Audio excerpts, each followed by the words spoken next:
धस जाए ये धरती या चटक जाए आकाश, न्याय के हाथों होकर रहेगा अन्याय का सर्वनाश।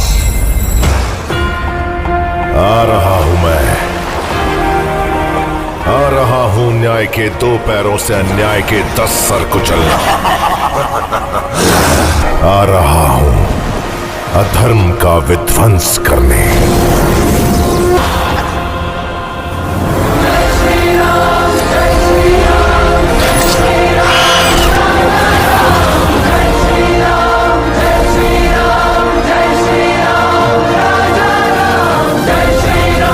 मेरी जान एक कहावत है, कौवा चला हंस की चाल अपनी चाल भूल गया। आई एम सॉरी टू से बट ओम राउत साहब नॉट इम्प्रेस्ड। मतलब ये क्या सीजीआई है? आप लाइव एक्शन ही बना रहे हो ना मूवी को, या फिर ये कोई फोटो रियलिस्टिक एनिमेशन दिखा रहे हो हमें? मतलब लिटरली मुझे देखते हुए लग रहा था कि मैं अभी हाल ही में I the legend of Hanuman का 3rd सीजन देख रहा हूँ। यार ये मूवी इंडियन सिनेमा की अब तक की one of the most expensive movie है। 500 करोड़ का बजट है इसका, जिसमें से पूरे 250 करोड़ केवल और केवल वीएफएक्स पे खर्चा किया आप लोगों ने। प्रेम भाई पूछ तो लो किया भी है कि नहीं। और चलो मैं अपने दिल को ये बोल के समझा लेता हूँ कि अभी मूवी आने में लगभग 3-3.5 महीने बाकी हैं, तो रेंडरिंग वगैरह चल रही होगी, कोई दिक्कत नहीं है। वीएफएक्स इंप्रूव हो जाएगा, मैं उसकी बात ही नहीं करूंगा। But what about characters, look, उस सबको कैसे जस्टिफाई करोगे? मतलब देखो पोस्टर को लेके भी बहुत सारे लोग स्केप्टिकल थे कि भाई प्रभास एज राम मामला कुछ जम नहीं रहा है। तो मैंने सोचा एक बार टीजर को देख लेते हैं पहले, बट टीजर में भी सिर्फ वही गलती है। और बात यहाँ पे दाढ़ी मूंछ की चल ही नहीं रही है। अगर वो बात होती तो फिर आरआरआर में रामचरण का वो मेटाफोरिकली श्रीराम वाला कैरेक्टर लोगों को इतना पसंद नहीं आता, उसकी भी दाढ़ी मूंछ थी। बात है कैरेक्टर डिजाइन की, बात है कैरेक्टर की आत्मा की, जो कि कैरेक्टर की कॉस्ट्यूम और उसकी बॉडी लैंग्वेज में दिखती है। आप कैरेक्टराइजेशन को लेके ऑथेंटिक ही नहीं हो।